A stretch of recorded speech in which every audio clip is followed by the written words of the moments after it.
1502, Christophe Colomb, 10 ans après la découverte des Amériques, fait escale en Martinique.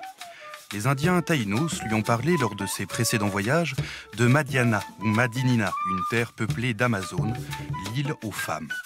Ils n'y trouvent pas l'or espéré, mais des Indiens Caraïbes qui, eux, nomment leur pays dominé par un volcan, Johanna Kera, l'île aux iguanes. Le surnom d'île aux fleurs ne viendra que beaucoup plus tard, un argument publicitaire des années 60.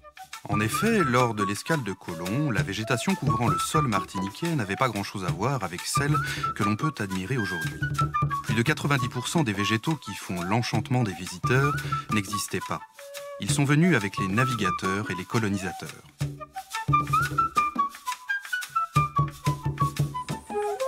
Dominant les hauteurs de Fort-de-France, le jardin de Balata concrétise aujourd'hui ce voyage des plantes. J'étais horticulteur et j'exportais des fleurs en métropole. Et malheureusement, à la suite de 2 cyclones, ces plantations ont été détruites, donc j'ai abandonné. Entre-temps, ma grand-mère est morte et cette propriété est restée, je dirais, quasiment 10 ans complètement abandonnée sans que jamais personne n'y monte. Et donc je suis monté un beau jour là, j'ai trouvé que c'était un petit peu dommage de laisser ça. J'ai donc fait monter un bulle, j'ai tout nettoyé, me disant je vais revendre cette propriété qui appartenait à ma mère, et puis parce qu'on ne va pas laisser ça comme ça. Et quand je l'ai nettoyé, j'ai redécouvert la petite maison qui est petite mais qui est très belle.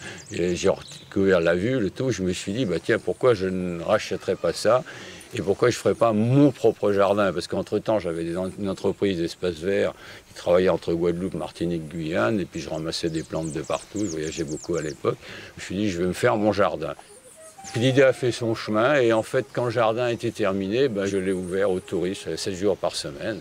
Pendant 4 mois, 5 mois, il y avait 2-3 personnes que je prenais le temps de prendre, de faire visiter. Et puis là, ça a démarré, mais alors 3-4 mois après, ça a démarré sur les chapeaux de roue, vraiment très très vite, très très fort, jusqu'il y a à peu près 2 ans, où on a culminé à 165 000 entrées, ce qui est très important pour un jardin privé, hein, même au niveau métropolitain. Hein.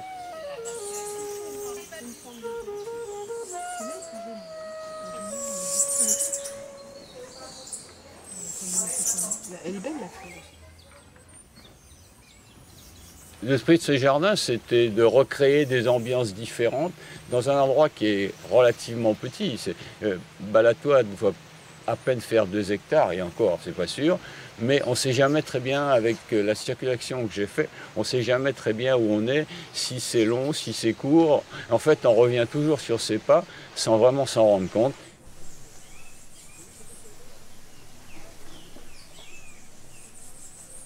Moi, j'aime bien les jardins, mais j'aime surtout recréer des ambiances. Je trouve qu'un jardin doit avoir plus que de la vue.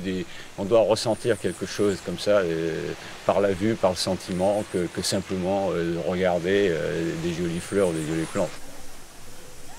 En Martinique, pour avoir un jardin à peu près convenable, en partant de petites plantes, de plantes moyennes, parce qu'on n'a pas de pépinière pour avoir des grosses plantes, j'aime bien que la plante se développe par elle-même.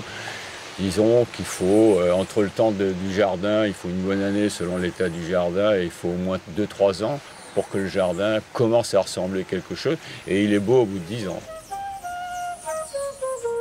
Maintenant, il faut le maintenir, ce qui n'est pas le plus facile dans un jardin, hein, parce que là, la création, c'est passionnant, on avance, on fait plein de choses. L'entretien, c'est déjà plus fastidieux, et ça demande un suivi beaucoup plus régulier et plus attentif.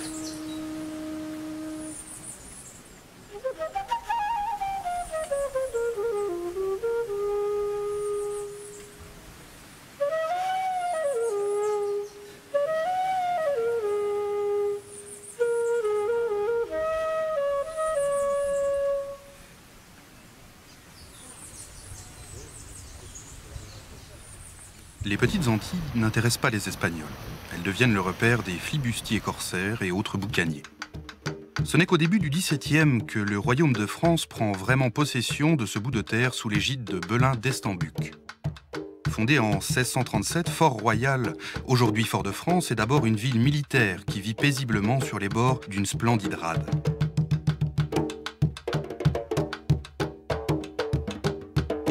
Le développement de la culture de la canne, originaire d'Asie mais ayant transité par l'Espagne et le Brésil, va considérablement modifier le contexte social-économique.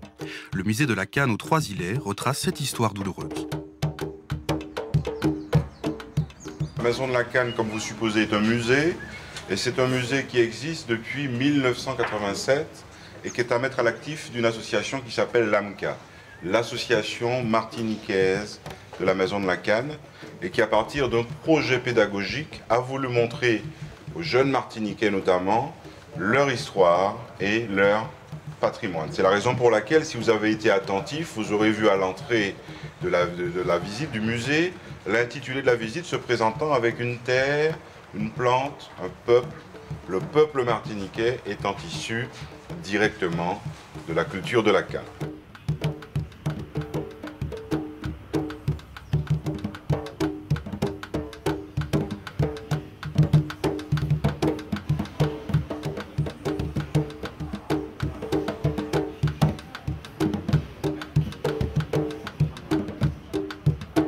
La canne est arrivée, a été en fait produite à grande échelle ici sur les unités centrales dès les années 1650, avec ses premières habitations, sucreries, jusqu'à 1848 qui est la date de l'abolition de l'esclavage. Donc on a eu massivement ici aux Antilles et aux Amériques de façon un peu plus large une venue de main-d'œuvre noire venant d'Afrique, d'abord suite à des accords tacites, et puis outrepassant ces accords avec cette déportation de 4 à 6 millions de personnes sur l'archipel caraïbéen.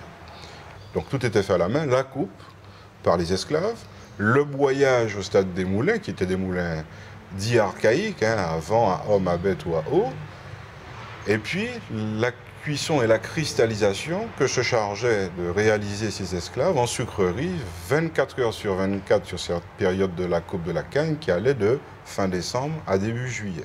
Donc des conditions de travail considérables, très difficiles, où l'espérance de vie ne dépassait pas 40 ans en moyenne. Proche du musée de la Canne, l'habitation de la Pagerie a vu naître Yéyette, illustre personnage que tous connaissent sous le nom de Joséphine de Beauharnais, impératrice de France. Ce domaine a appartenu à la famille de Joséphine, à la famille maternelle, les Desvergers de Sannois, qui étaient originaires de la Brie. Et depuis le début de la colonisation, depuis 1635, ils se sont établis à la Martinique. Et l'unique héritière du domaine, Rose Claire, la mère de Joséphine, a épousé M. Tacher de la Pagerie, le fils aîné de M. Gaspard Joseph, et qui se prénommait Joseph Gaspard.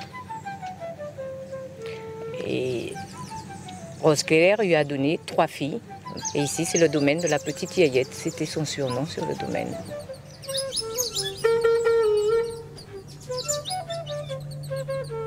La Pagerie, comme toutes les habitations de l'île, se consacre à la production de l'or blanc, véritable richesse de la Martinique. Qui couvrait 527 hectares et qui comptait à peu près 150 esclaves, vieillards et enfants compris. Et ils logeaient dans la rue Cazenègre, sur les hauteurs, dans 38 chaumières. Ils avaient tout sur place, il y avait la chapelle, l'infirmerie. On vivait en autarcie, donc il y avait des cultures vivrières, il y avait un peu de cacao.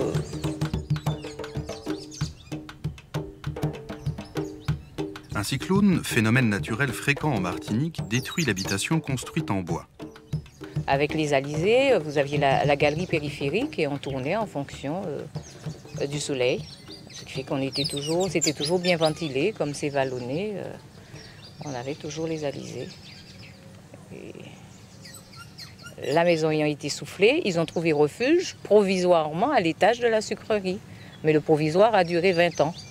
Le parcours de Joséphine semble surprenant, depuis l'habitation en ruine perdue aux Trois-Îlets jusqu'aux dorures de l'Empire.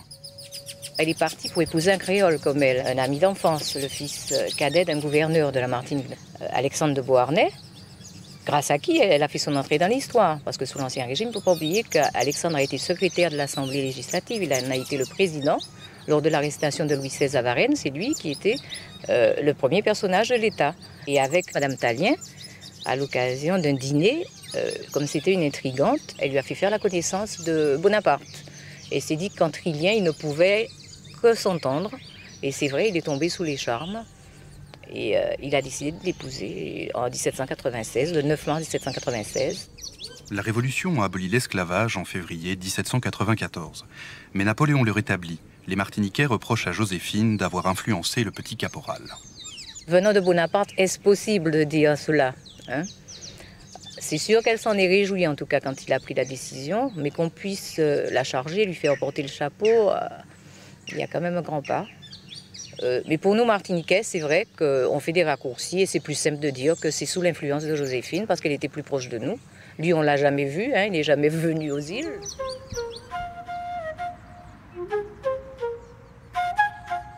La canne a jeté des bases, les fondements d'une civilisation.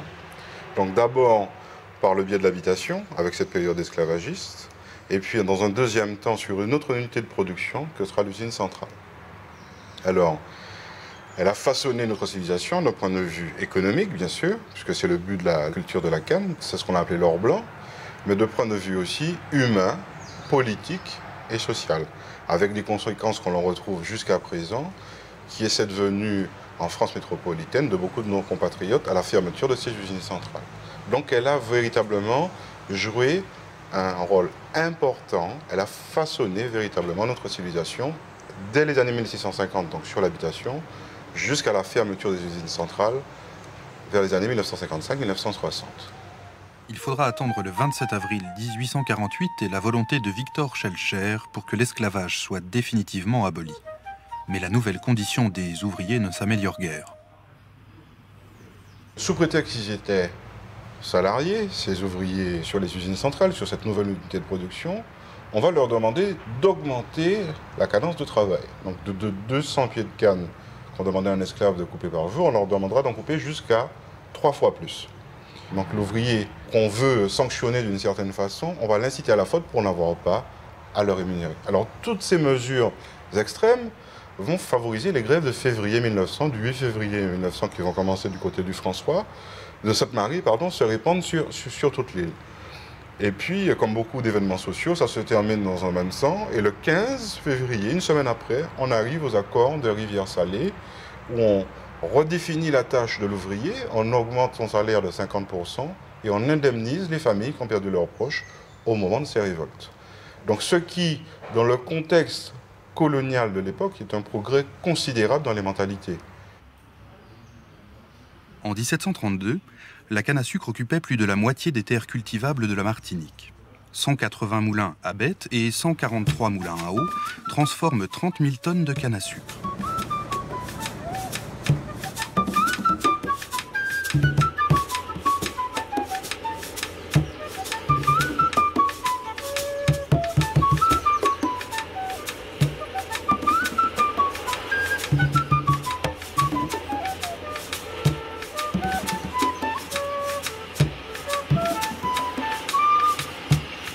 Aujourd'hui, une seule unité produit encore l'or blanc, l'usine du Galion. La machine a remplacé les coupeurs dans les champs. D'énormes engins tronçonnent la canne qui est ensuite acheminée par camion vers l'usine. Les producteurs sont payés au poids mais aussi en fonction du taux de sucre contenu dans les tiges. Sur chaque chargement, on prélève donc un échantillon qui sera analysé.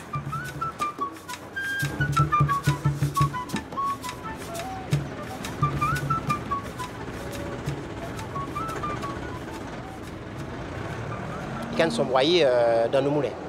Donc nous avons une batterie de moulins, on va presser les cannes, on obtient du jus de canne qu'il faut traiter parce que ce jus est sale, il y a de la bagasse, il y a des impuretés. Donc ce jus est traité, c'est filtré et sera concentré. Donc on obtient un sirop qui est du sucre concentré, un jus de canne concentré. Ce sirop sera ensuite cristallisé pour donner le produit final qu'on connaît, donc le sucre cristallisé. Donc le sucre cristallisé sera conditionné et on récupère la partie liquide qui va donner la mélasse.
Et la partie sèche, la bagasse, c'est récupéré, c'est stocké et ça alimente la chaudière qui fournit donc la vapeur pour faire tourner les turbines à vapeur.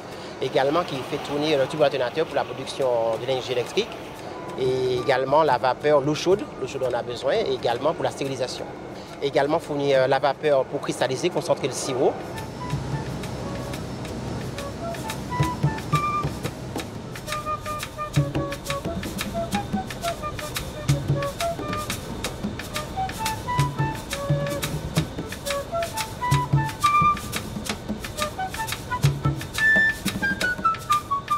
Il y a plusieurs méthodes de cristallisation. Nous, on a choisi l'ensemencement. Donc, on fait ce qu'on appelle le grainage à partir de produits, soit du sucre broyé dans de l'alcool, soit du sucre glace qu'on introduit dans le sirop concentré. Donc, à partir de cette poussière de sucre, on grossit par rapport au progressif de sirop liquide jusqu'à atteindre la taille du cristal de sucre qu'on aura fixé au départ. C'est entre 0,3 et 0,8 mm.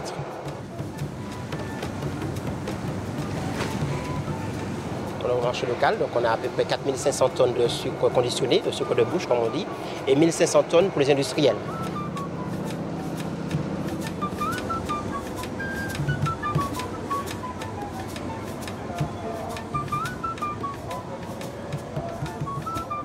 Donc le reste, parce qu'on consomme 12 à 16 000 tonnes de sucre en Martinique, c'est du sucre cristallisé blanc, donc on ne produit pas. C'est une plante assez écologique parce qu'une fois la canne coupée, bon, il suffit de passer un peu d'engrais, un peu de désherbant et elle pousse toute seule. Et puis après, il suffit de récolter. Donc c'est une plante qui ne pollue pratiquement pas.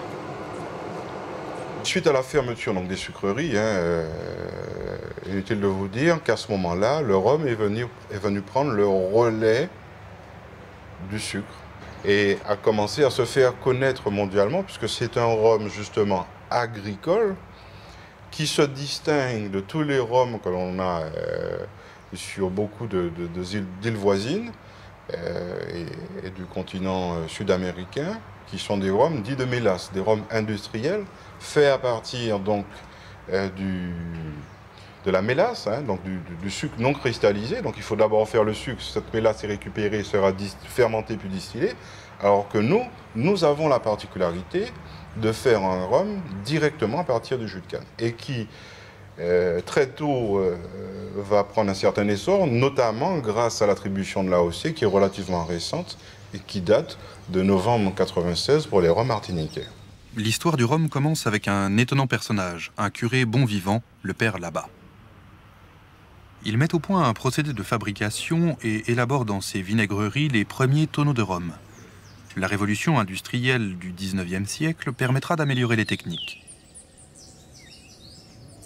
L'habitation a été fondée au milieu du XVIIIe siècle, à une date exacte qu'on ignore, mais a surtout pris corps au XIXe siècle avec la réunion de 4 propriétés pour en former une seule. Et c'est à partir de ce moment-là que la révolution industrielle est arrivée et a permis de modifier la manière de fabriquer le sucre et d'agrandir les rendements et la production. Au XVIIIe siècle ou au XIXe siècle, il y avait quelques 100-200 personnes qui pouvaient vivre et travailler sur l'habitation. C'est un système colonial, donc on fabrique une culture et une industrie d'exportation. On cultivait de la canne à sucre et on fabriquait sur place le sucre dans des chaudières traditionnelles. Et ensuite, on a cultivé simplement de la canne à sucre qu'on livrait à l'usine du François, l'usine sucrière.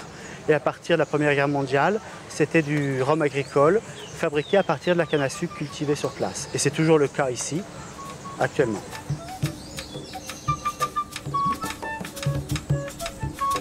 Plus personne n'habite sur l'habitation, mais il y a beaucoup de monde en permanence puisque c'est ouvert au public tous les jours.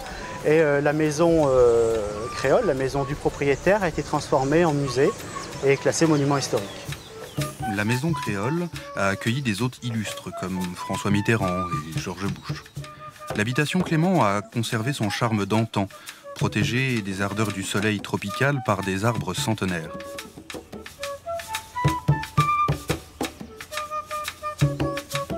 Les jardins, récemment restaurés, offrent la traditionnelle allée bordée de palmiers.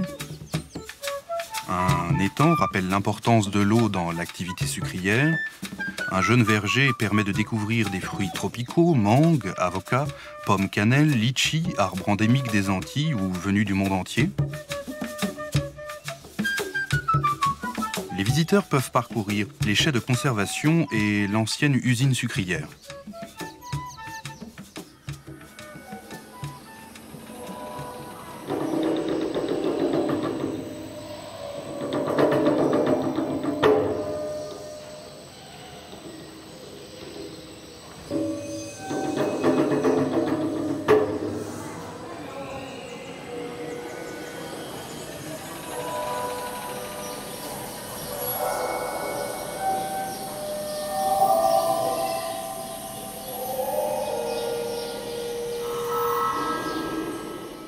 La canne à sucre qui entoure la propriété rappelle ses origines. C'est Omer Clément qui a acheté la propriété en 1887 et qui a cultivé la canne pendant 30 ans. Et au moment de la Première Guerre mondiale, on avait besoin beaucoup d'alcool pour le front, pour les soldats, mais aussi pour l'industrie de guerre. Et on s'est mis à fabriquer du rhum dans toute la Martinique. Et après la guerre, ces industries de guerre en fait, se sont reconverties pour fabriquer du rhum agricole ou industriel pour le marché de consommation courante. Au nord de l'île, à l'ombre de la Pelée, se cache une vallée humide et sombre. C'est l'eau pure des pentes du volcan qui a attiré ici une distillerie centenaire.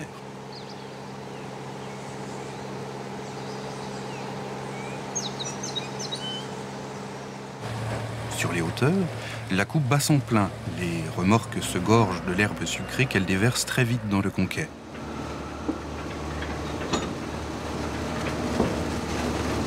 La fabrication du rhum se fait à partir de canne à sucre. La canne à sucre ici à AJM est coupée à la machine. Nous recevons la canne à la distillerie, elle est pressée dans des moulins. Nous récupérons le jus est mis à fermenter. La fermentation ici dure 48 heures. Et au bout de 48 heures, nous obtenons des vins que nous passons dans nos 2 colonnes créoles. Et à la sortie des colonnes, on récupère le rhum qui est à un degré situé entre 65 et 75 degrés. Soit on met le rhum blanc en cuve inox pour ce qui est prévu de la vente en rhum blanc. Par contre, pour faire du vieux, on le met en fût de chêne. Et ceci pendant un minimum de 3 ans pour avoir l'appellation rhum vieux. Mais à JM en général, nos rhums sont stockés 10 à 15 ans.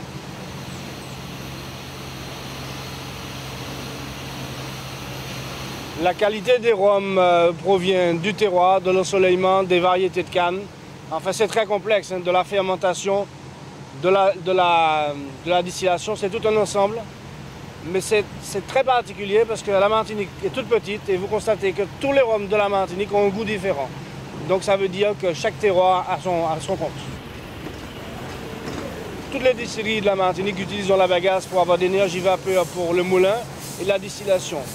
La bagasse, nous en avons un surplus, nous en faisons du compost que nous ramenons dans les champs. Par contre, au niveau de la distillation, nous récupérons toutes nos vinasses que nous mélangeons à de l'eau et de nuit, nous irriguons nos bananes avec cette vinasse. Du fait que nous ne rejetons plus aucune vinasse en rivière, nous ne polluons plus rien. Et ça nous permet donc d'arroser la banane et de diminuer les apports de potasse pendant la récolte parce que la vinasse est très chargée en potasse.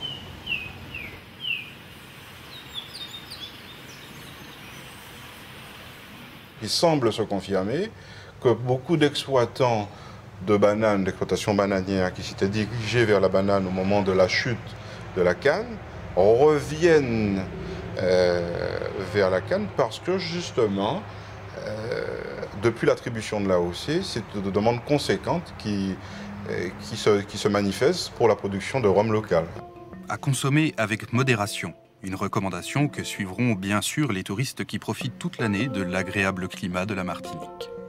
Les amoureux des jardins ne se lasseront pas d'admirer la végétation luxuriante et colorée de l'île aux fleurs. Si les plages du sud et les infrastructures hôtelières les retiennent toujours plus nombreux, le nord de l'île plus vert ne doit pas être ignoré.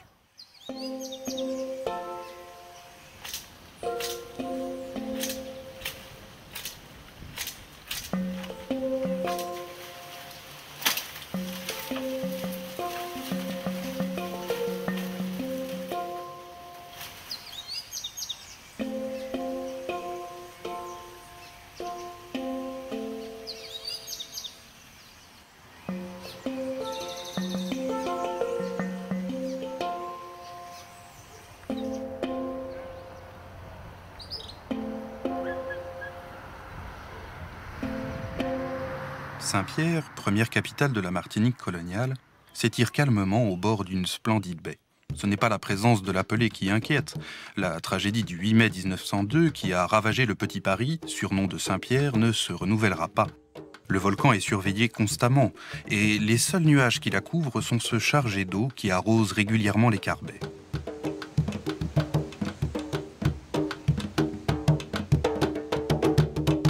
L'éruption, accompagnée d'une nuée ardente, dévale les flancs de l'Apelé et va prendre la vie à 30 000 personnes. La ville n'est plus que ruine et la catastrophe détruit aussi les villages et les habitations proches. Mais épargne par miracle le nord de l'île, dont la plantation L'Héritz, édifiée sur une colline dominant les cultures.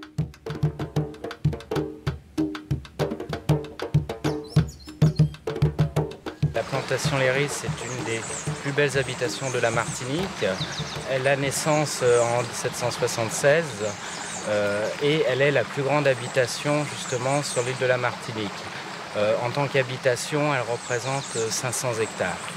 En suivant les périodes et le développement économique de la Martinique, il va y avoir toutes les ressources économiques qui vont y être produites, entre autres bien sûr le rhum, mais plus vers les années 1880.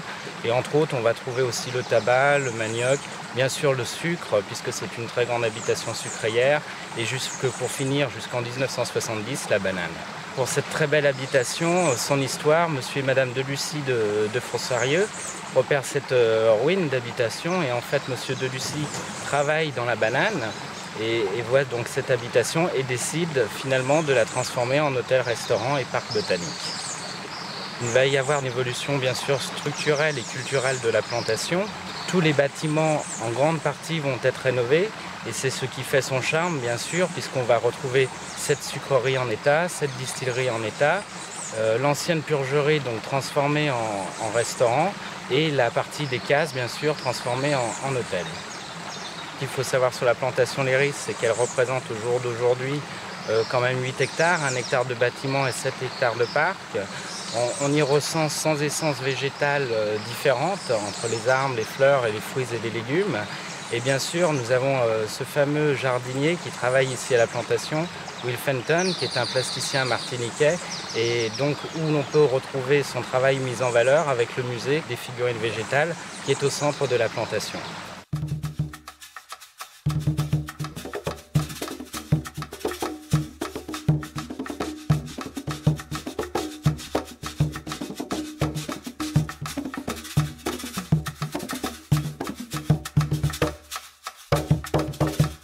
Nous n'avons pas ici un jardin classique où les choses sont taillées régulièrement, les choses poussent naturellement. C'est un genre de sauvage aménagé, qu'on contrôle tant que possible en laissant aux plantes leur forme naturelle. C'est ça. Et tout en mettant également en relief les vieilles ruines, puisque ce sont des vieilles pierres qui datent de 1700. Et donc agencées, sans cacher les pierres, et mettre également la couleur locale. J'ai eu la chance de grandir parmi des femmes élégantes, des couturières et des créateurs. Ma famille entière était artiste. De côté papa, côté maman, ma grand-mère, tout le monde était artiste à la maison. Et je suis né là-dedans, donc j'ai tété du lait d'une mère artistique. Et j'ai commencé à faire des dessins, après j'ai fait des costumes pour les spectacles. Et puis en arrivant ici, j'ai découvert la flore martiniquaise, parce que bon, je suis né en Martinique, je suis martiniquais, mais j'ai beaucoup étudié à l'étranger.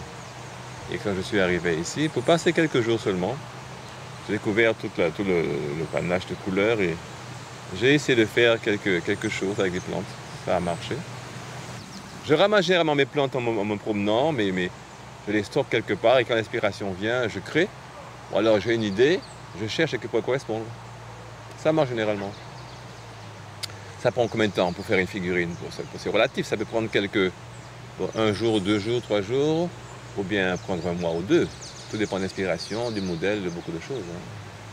Pas uniquement des végétaux, moi. Il y a des feuilles de banane, des feuilles de croûton, des feuilles de bakwa comme mon chapeau, des feuilles de palmiers royaux, il y a beaucoup de choses. Beaucoup de choses. Le jardin est immense.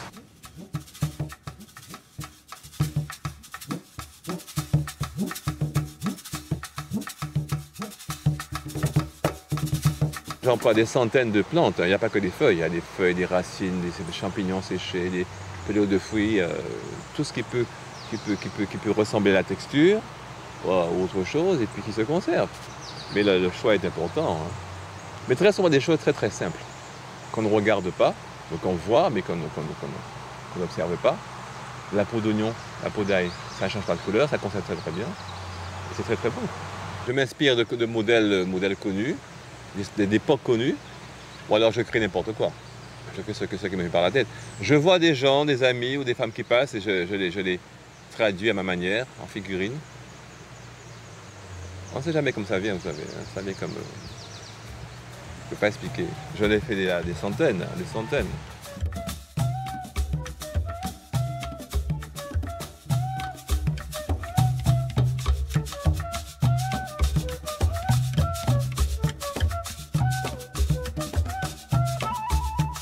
La catastrophe de mai 1902, terrible pour les hommes qui sont morts par milliers, a aussi plongé l'île dans une crise économique.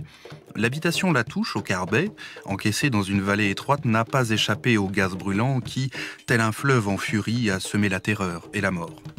Il ne reste aujourd'hui que les ruines de l'habitation et de l'usine.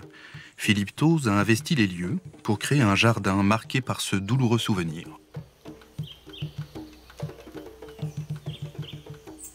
Quand je suis arrivé ici, mon obsession, je ne sais pas si vous voyez les endroits qui ne sont pas nettoyés, c'est quand même très lourd, très triste comme aspect. Hein. On n'a pas vraiment envie de rentrer là-dedans. Et il existait sur cette propriété, d'abord par ses ruines, par cette végétation qui s'écroulait, et je pense un peu par son histoire aussi.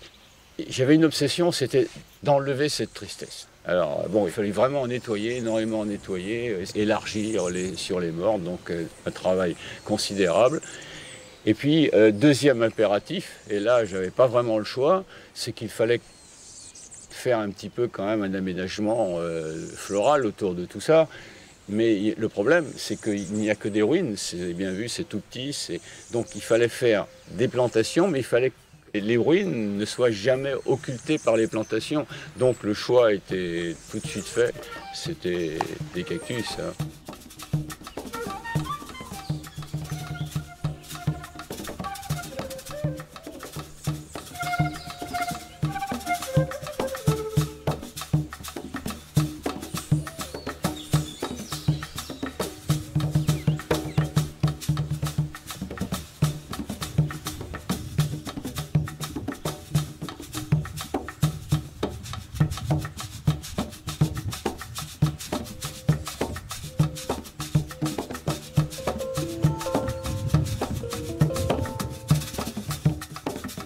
La côte Caraïbe Nord, abritée des alizés par les Carbets, reçoit moins de précipitations.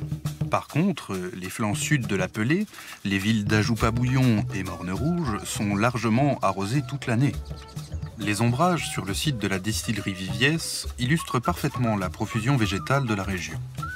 Conçu comme un jardin naturel, on y découvre le long d'un sentier, à l'abri des rayons du soleil, toutes les plantes de la Martinique.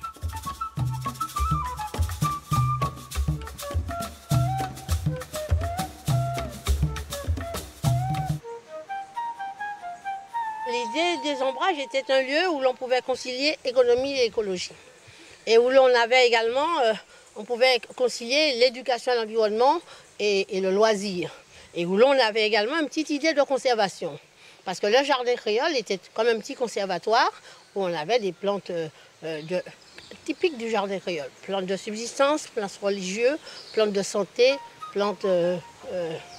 toutes les plantes que l'on rencontrait au bord des maisons. Parce que le jardin créole au départ est un jardin au bord des maisons. Madeleine de Grandmaison, initiatrice de ce jardin, préside aussi le comité martiniquais du tourisme. Mais c'est pour son amour de la nature que nous avons pénétré son refuge à Ajoupa-Bouillon. C'est pas beaucoup de terre, par conséquent, j'ai pas mis beaucoup de choses. Et j'ai mis des arbres tout à fait symboliques, comme le châtaignier, qui est un petit peu l'esprit de partage. J'ai un fil à eau, mais le fil à eau n'est pas utilitaire, il est plutôt poétique parce que le vent circule dans les feuilles de façon intéressante. Là-bas, j'ai un court-baril, par contre, mais le court-baril là-bas est est un arbre d'ébénisterie, c'est un arbre solide. C'est l'arbre qui, dans le passé, a fait tous les lits à colonnes que vous voyez dans les maisons coloniales. C'est un bois imputrescible, dur, extrêmement dur. Et puis, c'est majestueux, c'est magnifique. Alors là, j'ai un calebassier. C'est un petit peu ce qui nous reste des Amérindiens. La calebasse qui est un instrument à tous usages. On peut aussi bien assaisonner du poisson, on peut faire tout ce qu'on veut dedans. Ça ne donne pas d'odeur et ça ne pourrit pas. Ça peut se casser, ça ne pourrit pas. Là, j'ai des arbres qui sont plutôt là pour leurs fleurs, un peu comme ça, les albizia. Ce sont des orchid trees. La fleur ressemble à une orchidée. Et au mieux de leur forme, l'arbre est entièrement couvert de fleurs, sans feuilles. Donc c'est une splendeur. Et puis là, j'ai un arbre très intéressant parce que c'est un cola. C'est le colatier qui porte la noix de cola. Donc quand je serai un petit peu plus vieille et que ça apportera, je mettrai une noix dans du vin de temps en temps. Je serai comme Popeye, strong. Et puis, qu'est-ce que j'ai? Le reste, eh bien, se trouve être des fleurs, quoi. Là, ce sont des orchidées. Le cica, que j'ai là, par exemple, je l'aime beaucoup parce qu'en fait, ça donne un peu la mesure du temps. Ça pousse doucement, doucement. On a l'impression que ça va durer considérablement, que ça prend son temps. On n'est pas pressé avec ça. Et puis derrière, vous aurez des essences, bois d'Inde, muscade. Et puis bien sûr, le fin du fin reste quand même mon ylang-ylang qui le soir me transporte partout avec ses fleurs en pétales. Et par ici, eh bien, vous avez toute la rangée de mahogany. Et puis sur tous les arbres d'ici, vous aurez remarqué, les arbres d'ici sont pratiquement des jardins suspendus. Tous les arbres ont des broméliacées, ça ressemble à l'ananas. Alors on les appelle un peu l'ananas diable, puisque tout ce qui n'a pas un nom très précis dans le vermaculaire, on dit, eh bien, c'est le diable. Alors ça, c'est l'ananas diable, c'est une broméliacée avec donc ses fruits, ses fleurs. Et tous les arbres sont littéralement des jardins suspendus. Les gens jardinent, les gens ont des jardins. Ils ont chez eux, chacun un petit quelque chose quand même.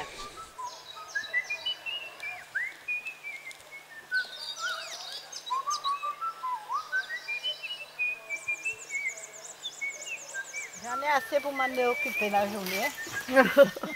Ça aussi, c'est beau. J'ai plusieurs variétés. Il y en a des jaunes aussi. Il y a plusieurs variétés. Des jaunes, des rouges. Ça pousse bien ou pas? J'ai des jaunes en bas.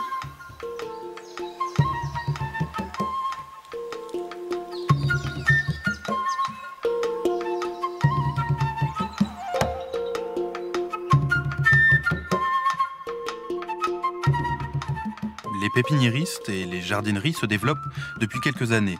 Pourtant, on pourrait croire qu'en Martinique, tout pousse facilement et naturellement. Ça pousse, la mauvaise herbe pousse très vite aussi, mais on a quand même un choix variétal de plus de 1500 plantes.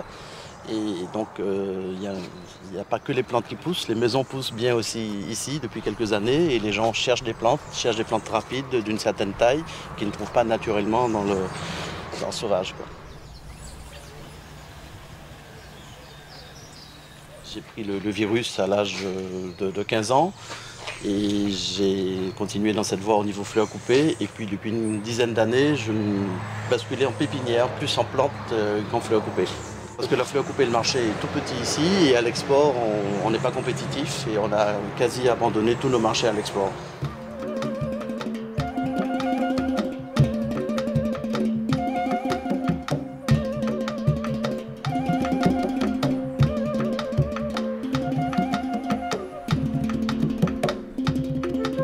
« 98% des plantes qu'on cultive ici sont des plantes introduites. C'est des variétés qui n'existaient pas naturellement ici. Après, elles sont produites localement, donc ça devient des plantes locales, mais pas endémiques. Parmi les plantes préférées des Martiniquais, le bougainvillier. Il fleurit abondamment toute l'année et offre de multiples coloris. Marcellino en possède une superbe collection.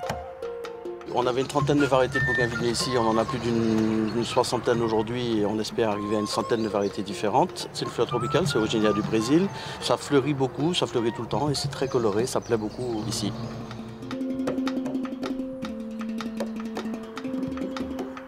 La fleur de bougainvillier est toujours blanche et la partie colorée qu'on voit autour, ce sont des bractées qui existent de différentes couleurs. Comme la plupart des fleurs tropicales ne sont pas des fleurs, ce sont des bractées. Tout ce qu'on voit en couleur sont des bractées. Et ça, c'est un arbre qui a une trentaine d'années et qui est la variété Pixie. C'est un semi-nain qui pousse différemment, qui a un port différent et qui est très différent des variétés classiques. Autre aspect des activités du domaine Château-Gaillard, la production d'agrumes. Dans la serre que vous voyez ici, il y a 25 000 plantes qui sont donc toutes installées avec un système de goutte à goutte. Elles sont arrosées 2 fois par jour. Et ce sont des plants qui sont donc installés dans des serres qui sont insect-proof, c'est-à-dire qu'il y a des filets qui ressemblent à des moustiquaires et qui empêchent à tous les insectes et aussi bien aux spores de champignons de rentrer de manière à ce que les plants soient parfaitement sains. Et ces plants-là sont considérés comme étant indemnes de maladies. Il y a un marché d'à peu près 20 000 plants par an parce que bon, il y a déjà tous les producteurs. Il faut savoir que quand on plante des hectares de citron, il faut des plants qui sont de bonne qualité au départ. Ces plants-là, on plante à peu près 200 plants à l'hectare pour un rendement d'à peu près 30 tonnes. Bon, 30 tonnes de citron par an, il faut beaucoup d'hectares pour pouvoir fournir le tiponche de toute la Martinique et même des autres. Donc on plante de plus en plus. Et puis c'est des cultures qui sont très peu polluantes puisqu'on utilise en fait peu de pesticides contrairement à la banane. Donc on est en train de favoriser, la Martinique favorise son développement en verger au niveau arboricole plutôt que de développer sa banane. Tout le monde connaît la banane martiniquaise. Les étals de primeur la proposent à longueur d'année. C'est le fruit des serres le plus consommé. Les enfants l'adorent.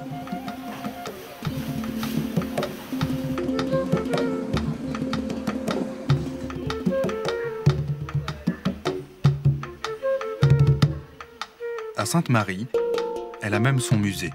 Dans une ancienne sucrerie, l'habitation Limbé.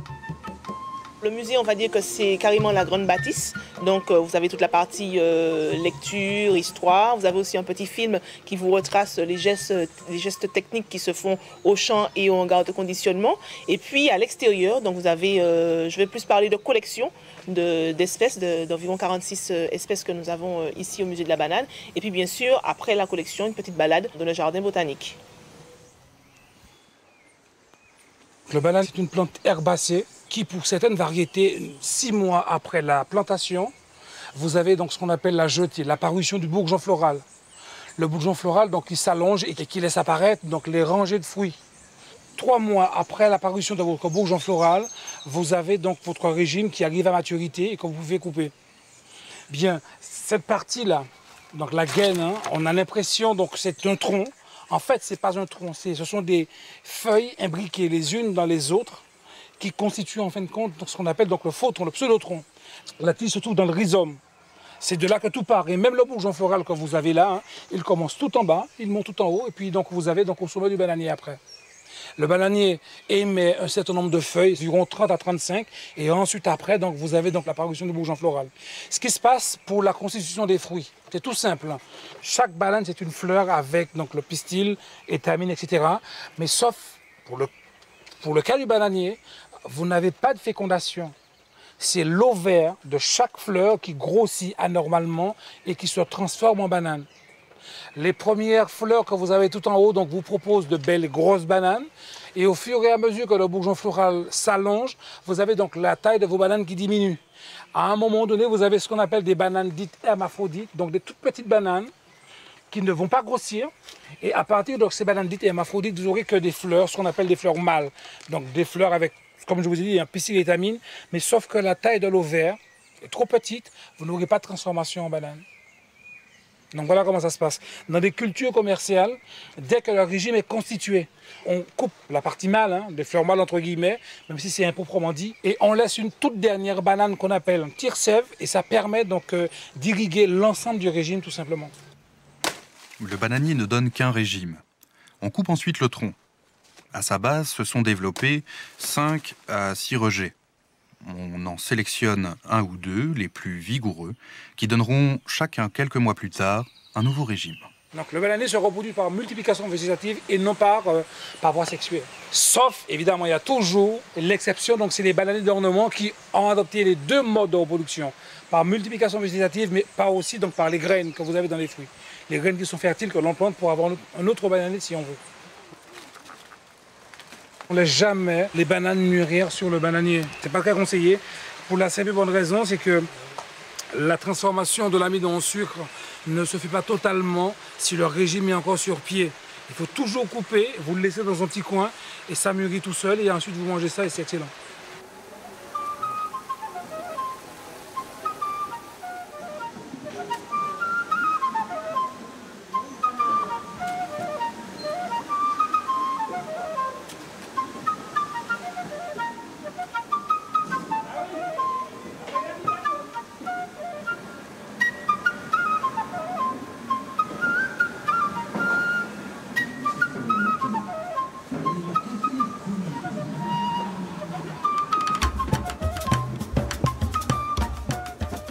La vue est splendide et les alizés agréables. Un site idéal pour consommer avec modération, au soleil couchant, la boisson locale. Christophe est plus souvent auprès de ses protégés, une immense collection d'adénium. La particularité de l'adénium, qui est le cousin en fait du frangipanier, c'est la présence du codex. Ce qu'on voit à la base, ce codex, vous voyez, cette grosse partie qui est là, en fait, on pourrait la comparer à la bosse d'un chameau. C'est un organe de réserve qui contient de l'eau, principalement d'eau. Il n'y a pratiquement pas de bois dans les roses du désert. Et ce codex permet à la plante de survivre à des périodes de sécheresse pendant plusieurs mois dans la nature. Au bout de plusieurs mois, la plante a perdu un peu de ses feuilles, a continué à fleurir, a utilisé ses réserves et le codex se maigrit. On voit des rides qui apparaissent dessus. Et dès qu'il repleut, le codex va refaire ses réserves et se reprépare à subir une nouvelle période de sécheresse. Elles ont toutes des fleurs très très belles, mais au-delà de ça, c'est la forme qui est très prenante, qui donne cette unicité un peu comme nous humains en fait. Il n'y en a pas deux pareilles, et il y a forcément une qui plaît plus que l'autre, et donc c'est très passionnant en fait, ça peut prendre vraiment aux tripes, cette plante, comme on peut avoir les mêmes rapports avec un adénium qu'on peut avoir avec son petit chat ou son chien. Enfin, c'est affectueux, c'est sensuel, c'est très spécial comme plante. On a beaucoup plus de rapports avec une rose du désert qu'avec un bougainvillier ou qu'avec n'importe quelle autre plante. Je croise toutes mes roses du désert entre elles pour créer de nouvelles couleurs. Et ici on se trouve dans ce que j'appelle ma zone d'activité sexuelle. C'est en fait mon pool génétique. Tout ça sont les créations qui ont été faites ici. C'est à partir de ça, de ce pool génétique, que j'arrive à créer chaque année de nouvelles couleurs. En fait, j'ai plein d'objectifs parallèles comme ça. C'est toujours un truc très important, c'est d'augmenter la floribondité, d'avoir de plus en plus de fleurs par bouquet et de plus en plus de bouquets par plante. On a obtenu une dizaine de parfums différents qui sont toujours très sucrés, très vanillés, mais il faut encore mettre le nez dans la fleur pour le sentir. Ça embaume pas tout le jardin pour l'instant. On ne perçoit le parfum qu'à certaines périodes de la journée. Donc un des buts, c'est d'augmenter la puissance du parfum et que ça soit un peu plus long dans la journée. La passion de Christophe va certainement porter ses fruits. Il va créer l'adénium de ses rêves. Des pétales jaunes et un parfum embaumant. Une fleur de plus dans l'immense jardin de la Martinique. Une plante de plus arrivée du bout du monde. Du bonheur pour les amoureux des jardins. Un autre passionné se cache sur la montagne du Vauclin au quartier Coq. Pas facile à dénicher, mais la visite que propose Babo Gitel mérite de faire un effort.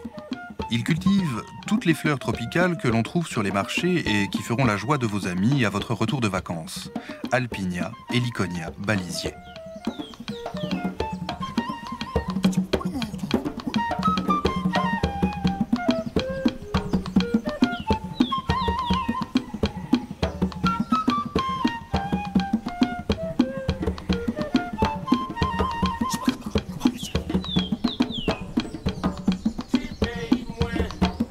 Le plus, c'est la visite guidée qu'il vous proposera et les conseils qu'il vous offrira. L'incroyable, c'est sur un petit parcelle où on trouve un peu tout. Et c'est ça que vivaient nos grands-parents auparavant. Nos grands-parents vivaient de ça. Et dans une petite parcelle, ils trouvaient tout, de l'igname, des racines, tout. Du café, du cacao.